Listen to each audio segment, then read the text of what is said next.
Is this one of the craziest NFL off seasons ever? I mean, this feels like a Madden franchise. So many players are on different teams. It's been a while since the NFL has had a free agency of this caliber. In this video, I'm just going to highlight some of the best signings in my opinion. First, I'm going to start off with Kirk Cousins, who signed a 4-year deal with the Atlanta Falcons worth $180 million and $90 is guaranteed.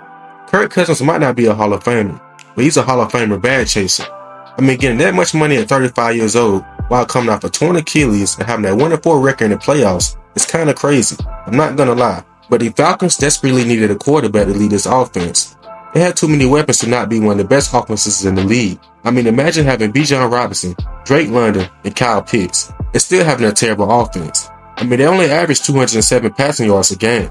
Kirk Cousins will no doubt get this offense to where it needs to be, but he won't win anything in the playoffs.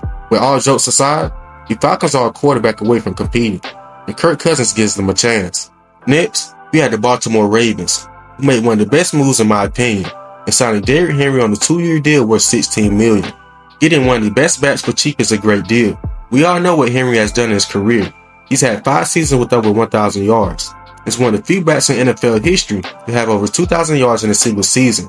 And now, you put him with one of the best rushing teams, if not the best rushing team in the league. Man, Lamar and Henry in the backfield is going to feed families. They run a read option, and what you supposed to do? I know many people are talking about his age and how he may be declining, but I fully expect King Henry to dominate this season. Next, it's the Raiders, who seem to have adapted the 49ers philosophy in upgrading their defensive line. The Raiders signed one of the best defensive tackles available, in Christian Wilkins, who was formerly on the Miami Dolphins. He signed a 4-year deal worth $110 million and $57 million is guaranteed.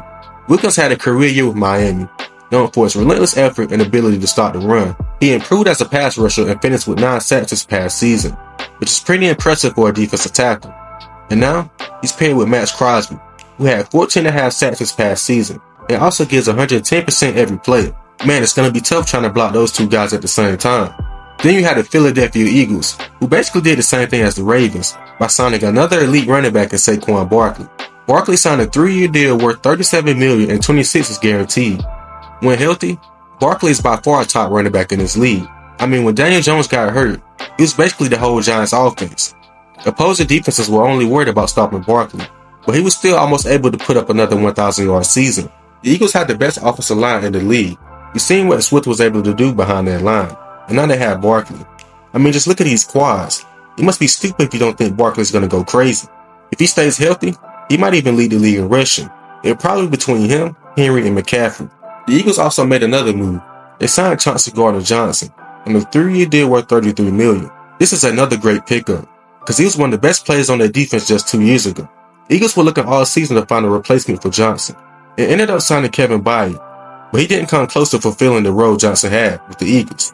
And now, he's back with them. Maybe the Eagles defense can become dominant again. The Cleveland Browns are next, who made a solid move in getting Jerry Jeudy for a 5th and 6th round pick.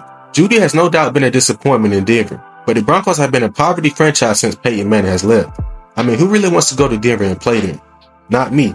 But Jeudy is still a young receiver, who still has potential to be a great receiver in this league. We saw it at Bama, and we saw flashes in Denver. I mean, he's only 24 years old, and maybe being with a better team would make Jeudy play to his potential. They also signed one of my favorite players in the league, Jameis Winston, not because of his play, but because he's a great leader and is respected by just about everyone in the league. And if there's any issue with Watson, they have a solid backup who could still lead this team. I'm going to cap this video off with the Green Bay Packers, who let go of a pretty good running back in Aaron Jones, but was able to sign a better back in Josh Jacobs. Jacobs signed a 4-year deal worth $48 million. People forget he led the league in rushing just 2 years ago with 1,600 rushing yards. Plus, he's more durable than Aaron Jones, who was hurt a decent amount with the Packers. Jacobs had a down year this past season, but it was because of a contract issue with the Raiders. He didn't report to camp and just seemed out of shape and out of sync the whole season. I fully expect Jacobs to return to his 2022 form and remind people why he's one of the best backs in the league. Oh, and before I end this video, could somebody please tell Jerry Jones that free agency has started? Because what are the Cowboys doing? They signed no one.